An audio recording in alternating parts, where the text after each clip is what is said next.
Hello दोस्तों, कैसे हो आप सब। उम्मीद है सब मस्त होंगे। तो दोस्तों, बिना टाइम बर्बाद किए सीधे चलते हैं मानवा पर, क्योंकि आज का हीरो इतना बड़ा बेवकूफ़ है कि अपनी ही पत्नी से नंबर मांग बैठा। दोस्तों, कहानी शुरू होती है हमारे हीरो आरव मल्होत्रा से, जिसकी शादी तो 3 साल पहले हो चुकी है। लेकिन उसकी शादी का हाल सुनकर आप भी बोलोगे, भाई ये शादी है या सरकारी फाइल जो बस कागज़ों में पड़ी हुई है। आरव की पत्नी है नयना बंसल, एक बहुत बड़ी कंपनी की सीईओ। खूबसूरत भी ऐसी कि सामने वाला 2 सेकंड के लिए अपनी बात भूल जाए, और रॉब ऐसा कि बड़े बड़े बिजनेसमैन भी उसके सामने सीधे बैठते हैं। लेकिन ट्विस्ट ये है कि शादी के बाद नयना विदेश चली गई थी बिजनेस संभालने। आरव यहाँ इंडिया में अपने हिसाब से ज़िंदगी जी रहा था, मतलब नाम का शादीशुदा, लेकिन लाइफ बिल्कुल कुंवारे लड़के जैसी। उसे लगता था कि नैना तो दूर है, शादी भी बस घर वालों की मर्जी से हुई थी तो आराम से ज़िंदगी कट जाएगी। पर दोस्तों, किस्मत को तो आरव की शांति से बहुत दिक्कत थी। इसलिए एक रात उसने आरव की ज़िंदगी में ऐसा धमाका किया कि बेचारे का पूरा दिमाग घूम गया। अब सीन आता है एक बार का। रात का टाइम है, हल्की रोशनी, म्यूजिक, लोग अपनी अपनी दुनिया में मस्त। आरव अपने दोस्त के साथ वहां बैठा होता है। उसका दोस्त ब्रेकअप के दर्द में टूटा पड़ा है और ऊपर देखकर लगभग भगवान से प्रार्थना कर रहा है, हे भगवान, एक गर्लफ्रेंड दिला दो, वरना ये दिल और नहीं झेल पाएगा। तभी उसके दोस्त की नज़र एक कोने में बैठी एक लंबी, सुंदर और बहुत शालीन महिला पर पड़ती है। वो आरव से कहता है, भाई प्लीज़ उसका नंबर ले आ, बस एक कांटेक्ट मिल जाए, जिंदगी बन जाएगी। आरव पहले तो संस्कारी पति बनने की एक्टिंग करता है और बोलता है, नहीं भाई, मैं शादीशुदा आदमी हूँ। लेकिन दोस्त का रोना देखकर और थोड़ा मजाक मजाक में वो उसका फ़ोन लेकर उस महिला के पास चला जाता है। आरव बड़े स्टाइल में बोलता है, हेलो ब्यूटी, व्हाट्सएप नंबर मिल सकता है। लेकिन दोस्तों, यहाँ कहानी का पहला बड़ा झटका आता है, क्योंकि जिसे आरव कोई अजनबी खूबसूरत लड़की समझ रहा था, वो कोई और नहीं, उसकी अपनी सीईओ पत्नी नायना बंसल ही निकलती है। नायना उसे देखती है, बिल्कुल ठंडी नज़र से। उसके चेहरे पर ना हंसी है, ना गुस्सा खुलकर दिख रहा है। बस एक ऐसी शांति है जो तूफान से पहले आती है। वो साफ बोल देती है, सॉरी, मैं नंबर नहीं देती। आसपास बैठे लोग हल्के से हंसने लगते हैं। किसी के मुंह से निकलता है, नैना मैम तो बहुत बेरहम हैं। अब आरव के कान खड़े होते हैं। नैना मैम। तभी उसकी नज़र नैना के गले में पड़े नेकलेस पर जाती है। दोस्तों, ये वही लिमिटेड एडिशन नेकलेस था जो आरव ने कुछ महीने पहले अपनी कागजी पत्नी को यूरोप भेजा था। अब आरव के चेहरे का रंग उड़ जाता है। उसके अंदर से आवाज़ आती है, बेटा अब भाग ले, वरना आज अंतिम संस्कार पक्का है। वो पलटकर भागने ही वाला होता है कि नायना का ठंडा लेकिन खतरनाक स्वर उसके कान में पड़ता है, अच्छा आरव मल्होत्रा, तुम कहते हो तुम्हारी पत्नी खो गई, तो मेरा शादी का सर्टिफिकेट किसके साथ है। अब आरव की हालत सच में फट्टू हो जाती है। नायना सबके सामने उसे ऐसे देखती है जैसे कोई टीचर कॉपी में चीटिंग पकड़ ले। वो पूछती है, क्या तुम अक्सर यहाँ आते हो। आरव तुरंत बोलता है, नहीं, पहली बार आया हूँ। लेकिन तभी बार का मालिक उसके कंधे पर हाथ रखकर बोल देता है, अरे मिस्टर आरव, फिर मिल गए। आपकी पिछली गर्लफ्रेंड कहाँ है। दोस्तों, यहाँ आरव का दिल सीधा पेट में गिर जाता है। वो मालिक को चुप कराने की कोशिश करता है, लेकिन बात निकल चुकी होती है। नायना मेज पर बिल रखती है और बार मालिक से कहती है, इन्होंने और क्या क्या खर्च किया, सब बताओ। अब आरव को समझ आ जाता है कि उसकी मौज मस्ती की पूरी फाइल सीईओ मैडम के हाथ लग चुकी है। नायना की मुस्कान बहुत हल्की होती है, लेकिन उस मुस्कान में साफ लिखा होता है, मॉडल पति, अब घर चलकर हिसाब होगा। इसके बाद दोनों कार में बैठते हैं। नायना लैपटॉप पर काम कर रही है और आरव उसके बगल में ऐसे बैठा है जैसे कोर्ट में फैसला सुनने वाला आरोपी। वो सफाई देने की कोशिश करता है कि वो लड़की मेरे दोस्त की गर्लफ्रेंड थी, दूसरी उसकी बहन थी, ऐसा कुछ नहीं था। नायना बस हाँ हूँ करती रहती है। तभी आरव के दोस्तों के ग्रुप से वॉइस नोट आने लगते हैं। कोई बोलता है, भाई शर्त लगाई है कि तू उसका नंबर लाएगा। दूसरा कहता है, वो औरत तो फिल्म स्टार जैसी है, पूरी रात किस्मत खुल जाएगी। ड्राइवर भी हालात समझकर बीच का शीशा ऊपर कर देता है। नायना धीरे से टैबलेट नीचे रखती है और आरव की तरफ देखकर बोलती है, फिल्म स्टार जैसी किस्मत खुल जाएगी तो क्यों नहीं आजमा लेते। आरव तुरंत हाथ जोड़ने वाली हालत में बोलता है, नहीं चाहिए मैडम, बिल्कुल नहीं चाहिए।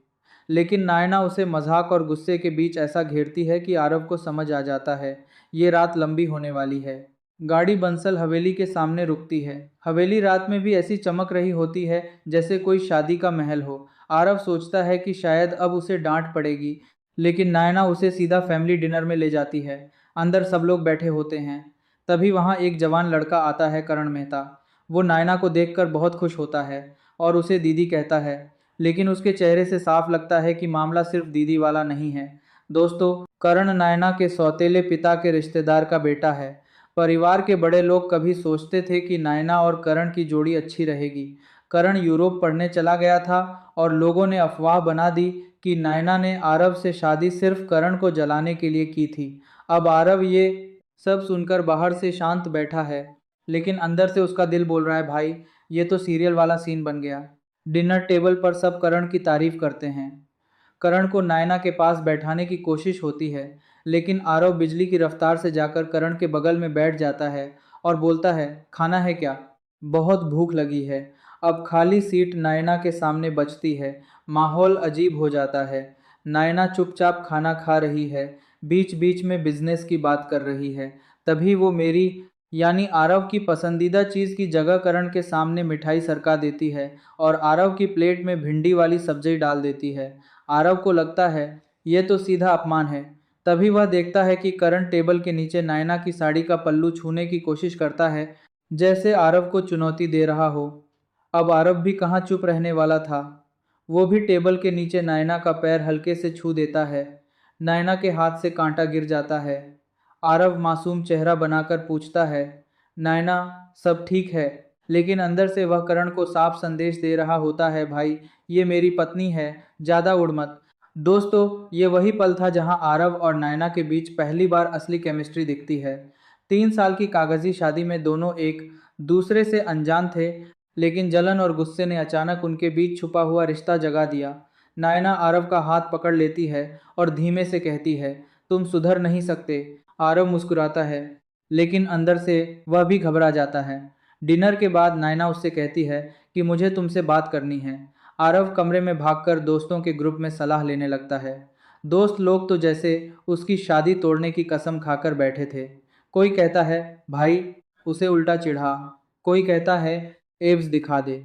आरव को समझ नहीं आता कि ये सलाह है या सीधा मौत का रास्ता। फिर भी वो हिम्मत करके नायना के स्टडी रूम की तरफ जाता है।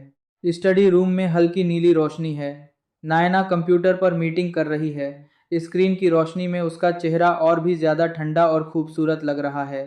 आरव डरते डरते अंदर जाता है और कहता है, नायना मैम, हम दोनों एक दूसरे को जानते ही नहीं, इसलिए हमें एक दूसरे की जिंदगी में दखल नहीं देना चाहिए। तुम अपना खेल खेलो, मैं अपना। नायना उसे बहुत शांत आवाज में पूछती है, क्या कहा तुमने?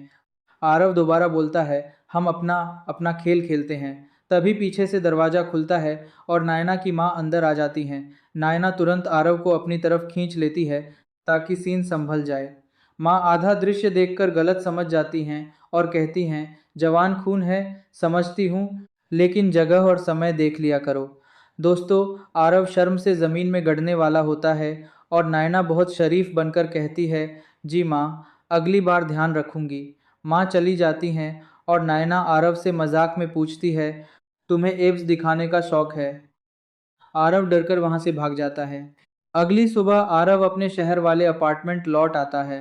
उसे लगता है मामला खत्म, लेकिन नायना की असिस्टेंट पीछे पीछे आ जाती है और मास्टर बेडरूम में ढेर सारी नई शर्ट्स रखती है। वो बोलती है, मैडम ने कहा है कि आपको पता है इन्हें कैसे इस्तेमाल करना है। आरव का चेहरा फिर लाल हो जाता है और वो कपड़े बिस्तर के नीचे छिपा देता है। अब यहाँ कहानी में एक नया ट्रैक खुलता है। दोस्तों, आरव सिर्फ पैसे उड़ाने वाला लड़का नहीं है। 3 साल पहले उसने ऑनलाइन छोटी छोटी कहानियां लिखनी शुरू की थीं। धीरे धीरे उसकी लेखन की दुनिया बन गई। उसने लाखों शब्द लिख डाले, लेकिन उसका सबसे बड़ा राज ये था कि उसने अपनी और नायना के नामों पर आधारित एक रोमांटिक वेब नॉवेल लिखी थी। और वो नॉवेल आज भी वेबसाइट पर बहुत फेमस थी। अगर कोई नायना बंसल सर्च करे तो उसके बिजनेस प्रोफाइल के साथ आरव की किताब वाली चर्चाएं भी आ जाती। आरव को लगता था कि नयना इतनी बड़ी सीईओ है, उसे ऐसी चीज़ों से क्या मतलब। लेकिन दोस्तों, राज्य चाहे जितना छिपाओ, कहानी में एक दिन खुलता ज़रूर है। अब आरव का साइनिंग इवेंट होता है। शहर के बड़े मॉल में फैंस की भीड़ लगी होती है। लोग उसकी किताबों पर साइन लेने आते हैं। आरव खुश भी है और थोड़ा घबराया भी, क्योंकि उसकी सीक्रेट नॉवेल का नाम कहीं न कहीं नायना से जुड़ा हुआ है। तभी एक फ़ैन पूछती है, सर, नायना बंसल वाली किताब का नया एडिशन कब आएगा? आरव हंसकर जवाब देता है कि रिवाइज चल रहा है। लेकिन उसी वक्त उसकी नज़र दूसरी मंजिल पर जाती है। वहां नायना खड़ी होती है अपनी बिजनेस टीम के साथ। वो सब सुन रही होती है। आरव का दिल कहता है, बेटा फिर पकड़े गए। फैंस नायना वाली आवाज़ में पढ़ी गई क्लिप भी चला देते हैं। आरव का पुराना फैन कॉलम भी स्क्रीन पर आ जाता है। नायना सब देखती रहती है। इवेंट खत्म होते ही आरव वहां से ऐसे भागता है जैसे परीक्षा में चीटिंग पकड़ी गई हो। घर जाते समय आरव के मैनेजर तरुण का मैसेज आता है, तू फंस गया। पता चलता है कि करण मेहता के फैंस आरव पर आरोप लगा रहे हैं कि उसने करण की किताब की नकल की है। अब असली खेल समझिए दोस्तों। करण खुद भी पिछले कुछ सालों में ऑनलाइन साहित्य का बड़ा नाम बन गया था।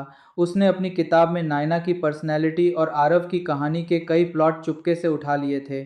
लेकिन उसके फैंस टाइमलाइन देखने की जगह उल्टा आरव को चोर बोल रहे थे। आरव को गुस्सा आता है, पर वह शांत रहता है। फिर वह एक कॉफ़ी शॉप में करण से टकराता है।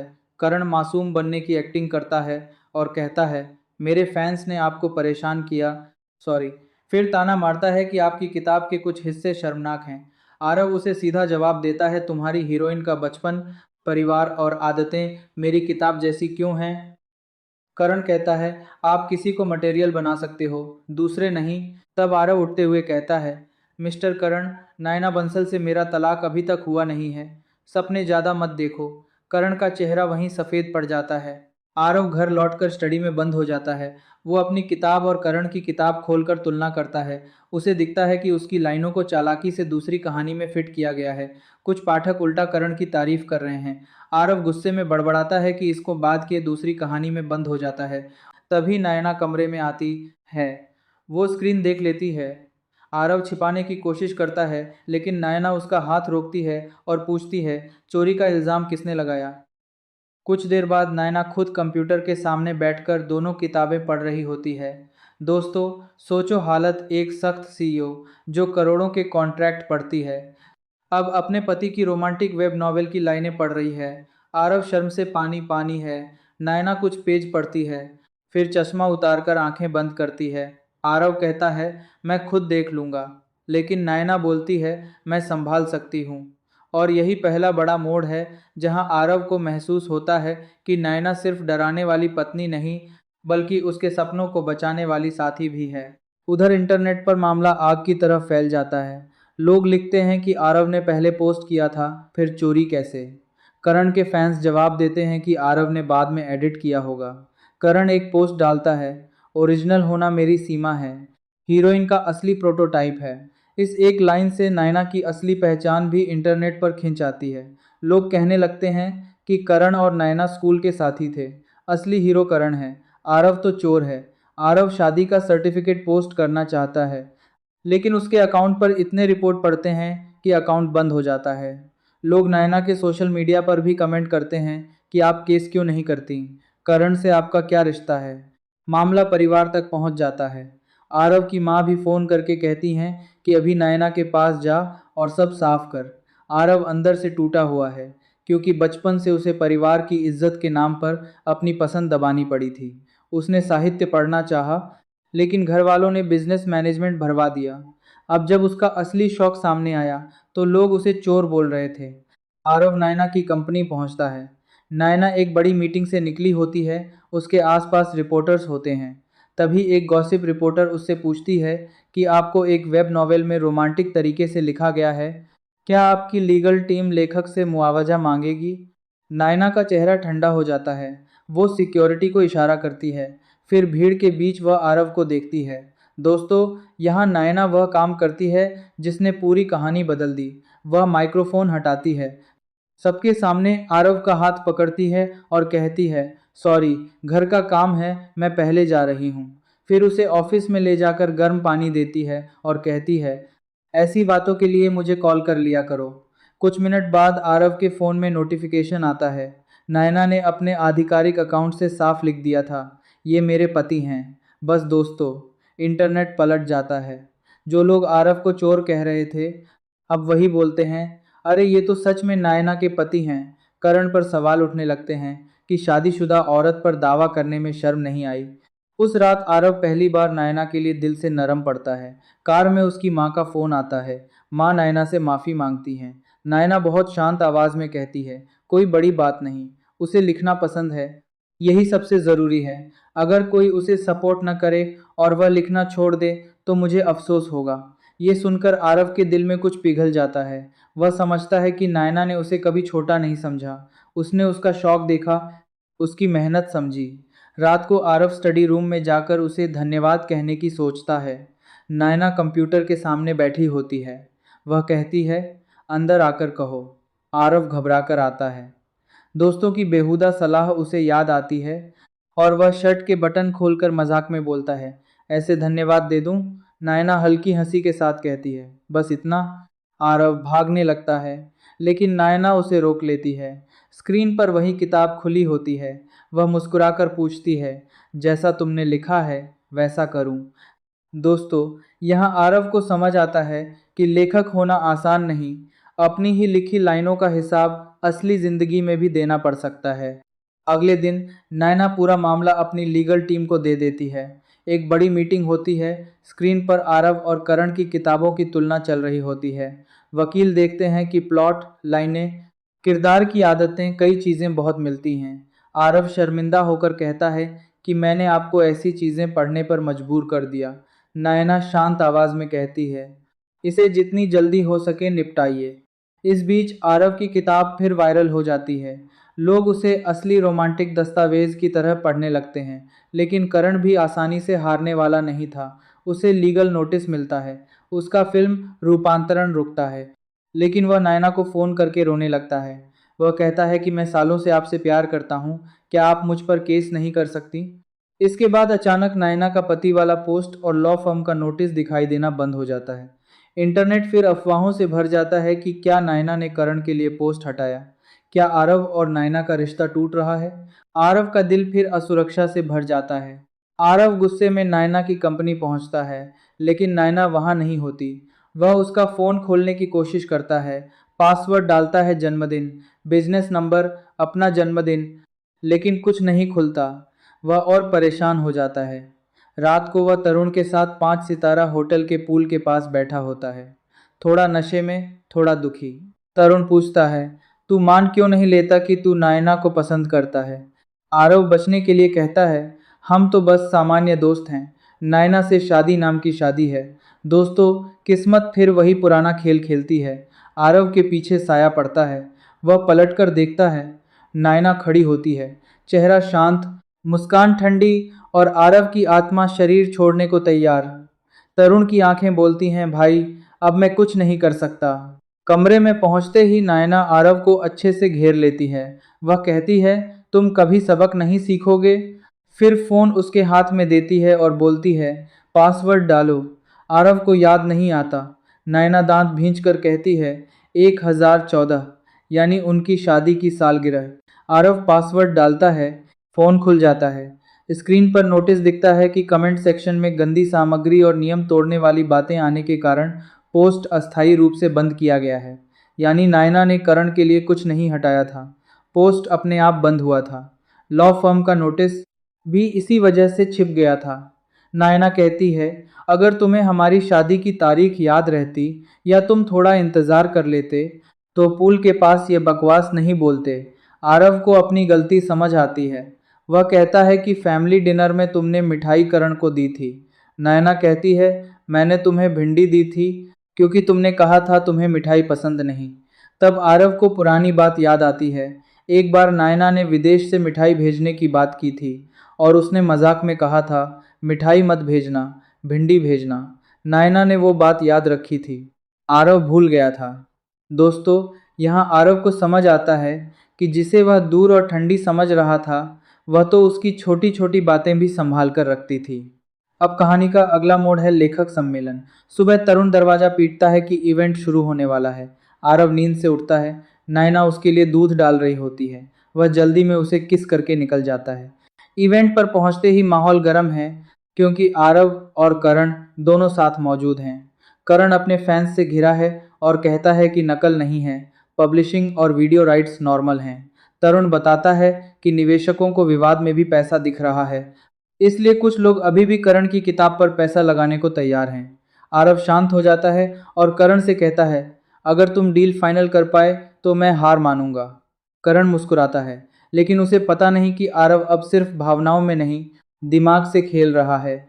सम्मेलन खत्म होता है, दोनों की साथ की फोटो हॉट सर्च पर जाती है। लोग कहते हैं बाहर मुस्कान अंदर तलवार, लेकिन असली तलवार अभी चलनी बाकी थी। आरव नायना को कॉल करता है। बैकग्राउंड में पार्टी की आवाज़ होती है। वह पूछता है, तुम कहाँ हो? नायना कहती है, बिजनेस पार्टी। आरव पूछता है, स्टारलाइन एंटरटेनमेंट की बॉस कव्या गुजराल वहाँ है? नायना समझ जाती है कि आरव कुछ करने वाला है। वह कहती है, तुम आ रहे हो? आरव फाइल लेकर पार्टी में पहुंचता है। वहाँ कव्या गुजराल सोफे पर बैठी होती है। आरव उसके सामने दस्तावेज रखता है और सहयोग की बात करता है। कव्या कहती है कि उसे उनके अंदरूनी झगड़े से मतलब नहीं, मार्केट वैल्यू है तो वह पीछे क्यों हटे। तब आरव खेल पलटता है। वह कहता है कि करण ने अपने फैन ग्रुप में खुद लिखा है कि उसकी हीरोइन मेरी पत्नी पर आधारित है। कुछ हिस्से मेरी पत्नी की छवि को नुकसान पहुंचाते हैं। मैं सिर्फ नकल का केस नहीं करूंगा, निजी छवि के दुरुपयोग का भी केस करूंगा। फिर वह बताता है कि हर 3-4 महीने नया सबूत लेकर हॉट सर्च पर जाएगा।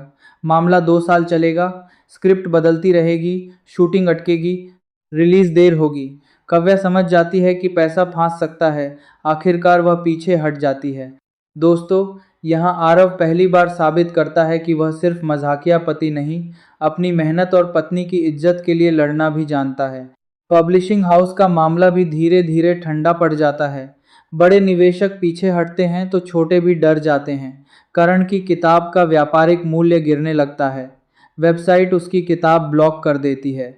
लोग कमेंट करने लगते हैं कि इतनी नकल करके भी मान नहीं रहा। जब आरव और नायना बंसल परिवार के डिनर में जाते हैं तो नायना के सौतेले पिता करण के लिए दुख जताते हैं और कहते हैं, क्या तुम थोड़ी ज़्यादा कठोर नहीं हो गई? नायना का जवाब बहुत साफ होता है। वो कहती है, वह मेरा हाई स्कूल का सहपाठी भर है। आप उसे डिनर पर बुलाते रहे, मैंने कुछ नहीं कहा। लेकिन अगर आपको लगता है कि वह आरव से ज़्यादा परिवार बनने लायक है तो मेरी माँ से तलाक लेकर उसके साथ रहने चले जाइए। दोस्तों, पूरे टेबल पर सन्नाटा छा जाता है। सौतेले पिता का चेहरा पीला पड़ जाता है और आरव पहली बार देखता है कि नायना उसके लिए अपने परिवार के सामने भी खड़ी हो सकती है। घर लौटते वक्त आरव पूछता है, तो तुम करण के लिए यूरोप नहीं गई थी? नायना कहती है, काम की ज़रूरत थी, विदेशी मार्केट में मुकाबला था, बिजनेस बढ़ाना था। आरव पूछता है, 3 साल तक न लौटने की वजह भी यही थी?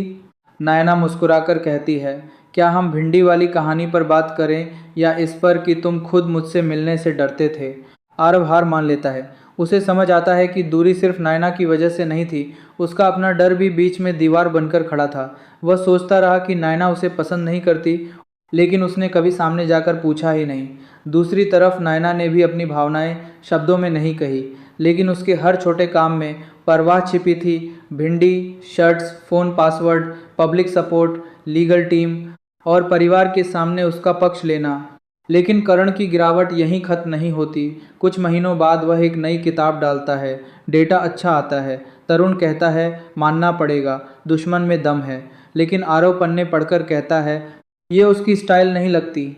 और सच में कुछ दिनों बाद एक अनजान लेखक पोस्ट करता है कि करण ने उससे पोस्ट एडिटिंग करवाई, आधी कमाई देने का वादा किया, लेकिन अब एक पैसा नहीं दिया। वह लेखक किराए के कमरे में रह रहा था, खाने तक के पैसे नहीं थे। इस बार कोई करण के साथ नहीं खड़ा होता। इंटरनेट पर उसके खिलाफ गालियों की बाढ़ आ जाती है। लोग उसे इंडस्ट्री का चूहा कहते हैं। करण माफ़ी पोस्ट करता है और उसकी पुरानी लाइन, ओरिजिनल मेरी सीमा है, मजाक बन जाती है। लोग लिखते हैं, तुम्हारी सीमा तो कब की दूसरे ग्रह पर चली गई। आखिर करण की ऑनलाइन दुनिया लगभग खत्म हो जाती है। दोस्तों, कर्म का चक्र घूमकर लौट आया था। जिसने दूसरों की मेहनत चुराई, वह अपनी ही चालों में फंस गया। इसी बीच आरव की अपनी किताब प्रकाशित होती है और साइनिंग इवेंट में भीड़ टूट पड़ती है। अब लोग उसे चोर नहीं, असली लेखक मानते हैं। आरव एक कोने में छोटा केक खा रहा होता है और नयना से फ़ोन पर बात कर रहा होता है। वह कहता है, आज तुम्हें मेरे साथ आना चाहिए था, आखिर हीरोइन तुम हो। नयना फ़ोन पर हंसती है और कहती है, धीरे खाओ। तभी अचानक एक कैप पहना आदमी सामने आता है। आरव पूछता है, क्या बात है? आदमी गुस्से में मिनरल वाटर की बोतल उठाकर उसके सिर पर उड़ेल देता है और चिल्लाता है, आरव मर जा। दोस्तों, पानी तो मिनरल वाटर था, लेकिन उस एक पल में आरव के दिमाग में खतरे की घंटी बजती है। अगर ये पानी नहीं, तेजाब होता तो। बिना सोचे वह लॉबी के फव्वारे में सिर डालकर कूद जाता है। लोग चीखते हैं, भीड़ हिल जाती है और बाद में पता चलता है कि असली चोट पानी से नहीं, उथले फव्वारे में कूदने से लगी। इंटरनेट पर उसका वीडियो फैल जाता है, लेकिन चाहे लोग मजाक बनाएं, उस पल उसका फैसला गलत नहीं था, क्योंकि खतरे में इंसान पहले अपनी जान बचाता है। जब नयना अस्पताल पहुंचती है, उसकी आंखों में पहली बार साफ डर दिखता है। आरव बेड पर पड़ा होता है, हाथ पर पट्टी बंधी है। तरुण उसे चिढ़ाता है कि नाटक मत कर, तेरी पत्नी आ गई है। नयना डॉक्टर की बात पूछती है। पता चलता है छोटी फ्रैक्चर है, ठीक हो जाएगा। जब तरुण चला जाता है, नयना रजाई हटाकर आरव को देखती है। आरव कहता है, डर है तुम हंसोगी। नैना उसकी कलाई देखती है और कहती है, परिणाम थोड़ा बेवकूफ़ाना था, लेकिन तुम्हारा फैसला सही था। उस पल इससे बेहतर तरीका नहीं था। बस दोस्तों, आरव की आंखें चमक उठती हैं, क्योंकि जिस बात पर दुनिया हंस रही थी, नैना ने उसमें भी उसका डर, उसका फैसला और उसकी सुरक्षा देखी। वह उसे माथे पर किस करती है और कहती है, कुछ दिन आराम करो, बाकी सब मैं संभाल लूँगी। ये वही नयना थी जिससे आरव 3 साल तक डरता रहा, और आज वही उसका सबसे सुरक्षित घर बन चुकी थी। कुछ दिनों बाद आरव डिस्चार्ज होता है। नयना उसे एक दुर्लभ, मोटी और मुलायम गुड़िया देती है। वही चीज़ जिसे लेकर आरव ने कभी झूठ बोला था कि उसे पसंद नहीं। नयना कहती है। आरव गुड़िया पकड़कर सोचता है कि मेरी सीईओ पत्नी जितनी डरावनी है, उतनी ही अजीब ढंग से प्यारी भी है। और दोस्तों, यही इस कहानी का सबसे सुंदर हिस्सा है। शादी कागजों से शुरू हुई थी, दूरी से भरी थी, गलतफहमियों से घिरी थी, बार में नंबर मांगने वाली बेइज्जती, फैमिली डिनर की जलन, स्टडी रूम की शर्मिंदगी, वेब नॉवेल का राज, प्लेजरिज्म का तूफान, इंटरनेट की गालियाँ, करण की चालें, नायना का पब्लिक सपोर्ट, शादी की तारीख वाला पासवर्ड, भिंडी वाली याद, बिजनेस पार्टी वाला पलटवार और फव्वारे में आरव का महान गोता, इन सब ने मिलकर एक नकली शादी को सच में बदल दिया। कहानी के अंत में आरव समझ जाता है कि प्यार हमेशा बड़े बड़े डायलॉग में नहीं आता। कभी वो एक प्लेट भिंडी में छिपा होता है, कभी फ़ोन के पासवर्ड में, कभी भीड़ के सामने हाथ पकड़ने में, कभी अपनी पूरी लीगल टीम लगाकर पति के सपने की रक्षा करने में, और कभी अस्पताल में माथे पर दिए गए एक छोटे से किस में। नायना भी समझती है कि आरव सिर्फ लापरवाह लड़का नहीं, बल्कि अंदर से संवेदनशील, जिद्दी और मेहनती इंसान है। उसे बस डर से बाहर आने के लिए किसी ऐसे हाथ की ज़रूरत थी, जो उसे ढांटे भी, संभाले भी और दुनिया के सामने उसका साथ भी दे। इसलिए दोस्तों, इस कहानी का असली मैसेज यही है, कभी कभी जिसे हम दूर, ठंडा और अनजान समझते हैं, वही इंसान हमारी सबसे छोटी बात सबसे ज़्यादा याद रखता है। और रिश्ते तब सच में शुरू होते हैं जब दो लोग गलतफहमियों से भागना बंद करके एक दूसरे के सामने सच्चाई से खड़े हो जाते हैं। आरव अब भी नायना से थोड़ा डरता है, लेकिन अब उस डर में प्यार की गर्माहट है। और नायना अब भी सख्त सीईओ है, लेकिन आरव के लिए उसके दिल में एक ऐसा कोना है जहां वह सिर्फ पत्नी नहीं, उसकी सबसे बड़ी साथी बन जाती है। यही थी कहानी 3 साल बाद लौटी मेरी सीईओ पत्नी, जहां एक गलत नंबर मांगने की कोशिश ने कागजी शादी को असली प्रेम कहानी में बदल दिया। आपको बदल दिया कि आज जहां एक गलत नंबर मांगने की कोशिश ने कागजी शादी को असली प्रेम कहानी में बदल दिया।